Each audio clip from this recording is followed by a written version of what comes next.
Alright guys, so I finally managed to get my iSimple hooked up and everything put away, so here you obviously get an idea of what the car actually looks like with everything put back together. Obviously nothing special, everything's all hidden away. The wire for the interface goes down through the back, and the interface itself sits about right on the other side of here with the large clump of wire right in front of it, so perfect room for everything to hide. The wire was routed right through here, and it goes right into my center glove box. I don't know if you can tell. Yeah, there we go. Okay, so that's that. And here's my iPod. It's obviously not hooked up right now. Just because I noticed with having the iPod off. Let me turn it off. Shows that the iPod's charged. So I'm leaving it unplugged just because I'm afraid of any kind of parasitic loss from the battery that might happen, and I don't want to leave the iPod in all night, turn the car on and find out that battery is either dead or close to dead. So just leave it unplugged. So I mean, it fits perfectly in there, I'll even show that. Boom, fits right in there. I'll take it back out. Now, as I mentioned in the description for part 1, as in this is a small little 2-part series, quick steps for getting all this stuff out. So it's a little bit hard to see as I don't have any light. I'll just use the light off of my phone. Okay, there we go. So right here, you pop these two caps off, and there's two, I believe 10mm screws that have to be undone. You pop this off. There's 2 screws that hold this and this together. You have plugs for your cigarette lighter, the plug for the active handling button, the passenger airbag light, and your gas cap release. And the gas cap release is slanted, is on the side, so it's facing inward. And it's a little tricky to get to, but it's not that hard. So you have that. You pop this cover off for the IATS sensor, and there's a screw right up here. There's another screw right here next to that cigarette lighter, and you pop the ashtray out, and there's another screw in there you can't really see. Anyway, so this whole piece lifts up, and I put it on the side. Obviously this whole piece lifts out. The shifter boot you can just pop right off. And then, like I said, you take the 2 screws off for this, pull this out and put it down, take the 2 screws off for the radio, pull the radio out, hook up your interface, obviously check to make sure it works before putting anything away, because the last thing you'd want to do is put it away and figure out it doesn't work. So that's pretty much that, and I mean, just to give you an idea of what it sounds like, if I can find keys first, so I don't remember where I put them. Oh, there they are. Alright, so using the ignition and the on position, by chance your radio might go on to regular AM or FM first. Say mine's on AM FM. So in order to access your iPod, you're going to press the CD auxiliary button either once or twice. I don't know, mine went, like you saw, went right to the iPod, and now it's playing CD. So go back to auxiliary, and see how that works. You try to use the volume control on here, won't do anything. Obviously press the next button, it'll go to the next song. but you could also use the previous and next buttons on here.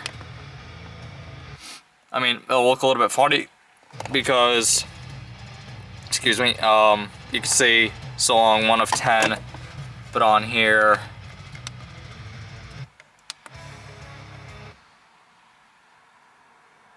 okay, there we go.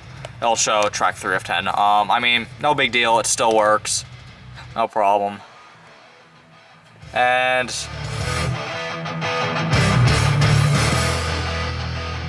it sounds exactly like it would be if you had a CD in here. With music like this, with the low guitar tuning and the way it sounds, once you turn it up and you push a lot of bass through the EQ on here and the EQ on here, with the stock Bose stereo, it will start to get quite muddy. So you definitely, if you do this, you also want to upgrade your speakers to something like a kicker unit or JL Audio. The place I got this from, Double D Mods, they have anything and everything as far as speakers for Corvettes, Vipers, anything GM, Mopar. Your best bet's honestly to look. I posted the links for the iSimple for the Corvette with the CD changers and without the CD changers in the description. Anyway, let me play something that doesn't have as much bass, and I'll crank it up a little bit. Just to give you guys an idea of what it sounds like. I'll put everything back to here.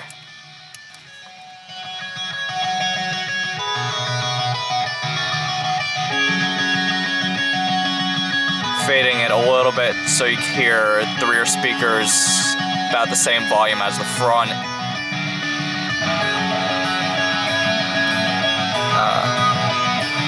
Crank the treble up just a hair.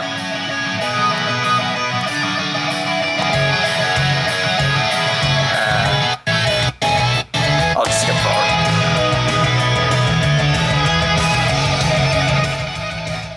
I'm gonna turn it back up. Here's what it'll sound like with the stock speakers with the bass. I mean, you can even hear with this, there's not as much bass within the song itself, but it really starts to become overloaded and the sound quality does start to diminish. So, like I said, I honestly recommend upgrading your speakers. Anyway, here's what it sounds like.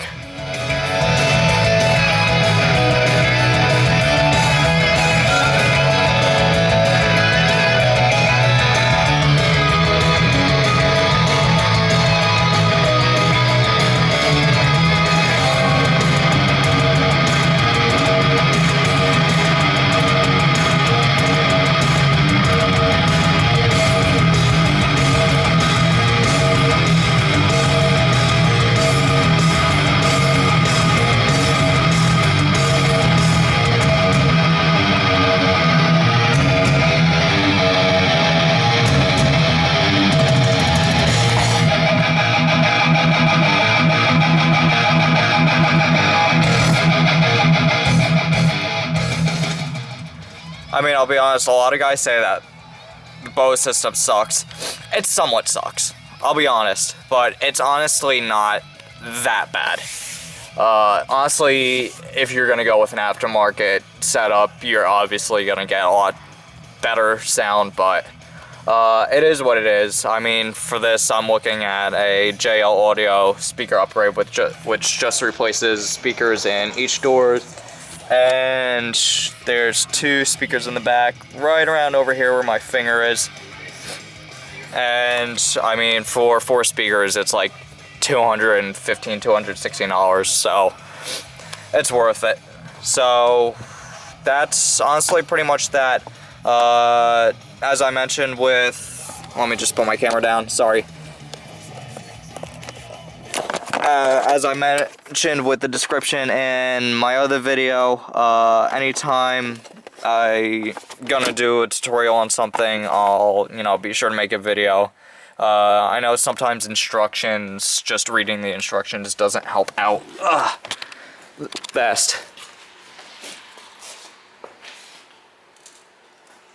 So I figured videos would be just, let me put this back in my car, just a bit easier, just because you could see actually everything instead of just staring at a picture.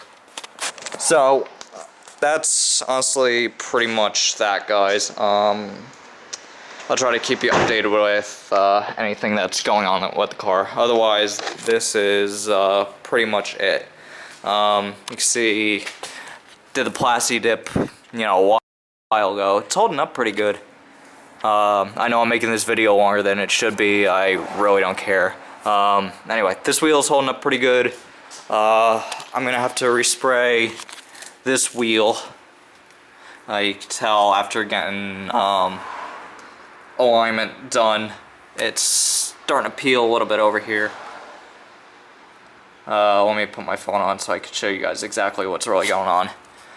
You can see, you know, the finish is staying pretty good. It is shiny. I know you guys are probably wondering why it's kind of shiny, like a little bit of a glossy finish. Chemical guys, let me see if I can remember this. Oh, never mind. I forget which dressing I put on, but it's a dressing, and it's cool. It doesn't have the really matte finish. I know the camera really doesn't do it justice, but it looks good in person. Anyway, this is what I was talking about. An air bubble managed to get under here, so this is all bubbly like that. So I'm gonna have to redo that wheel. I don't remember if there was anything wrong with this one per se. I have a little air bubble over here. That's probably pretty much just because of the chrome, because it's flaking off. Anyway, I'll probably redo all of them, or maybe just these last three, just because it's really bad looking. It's a shame. This wheel looks exactly like the one on the other side, but this one has a really bad bubble over here. So I'll get, you know, like 2 or 3 cans of plasti dip and re-plasti dip all this. So that's pretty much that, guys. I still have my old titanium exhaust. I know, garage is a little bit neater, but still a mess. Anyway, old titanium exhaust. Now anyone that's close to New Jersey or in New Jersey that wants one, well, wants my set, I was originally asking $450, down to $425. I'll even do $400 for them. So, know anyone that wants them that's near me, Sayreville, New Jersey, be sure to let me know, because I'm selling them and I want to get black C6 Z06 wheels with the red lip from OE Wheels. And they'll be, you know, same size, same offset, so, you know, nothing really extreme. Eventually save the money up, do fender flares, stock C6Z with tires, no, whatever. Anyway, that's pretty much it, guys. I know this video is a lot longer than it should be, but oh well. Anyway, talk to you guys later. I'll be sure to let you know what's going on in the future. Alright.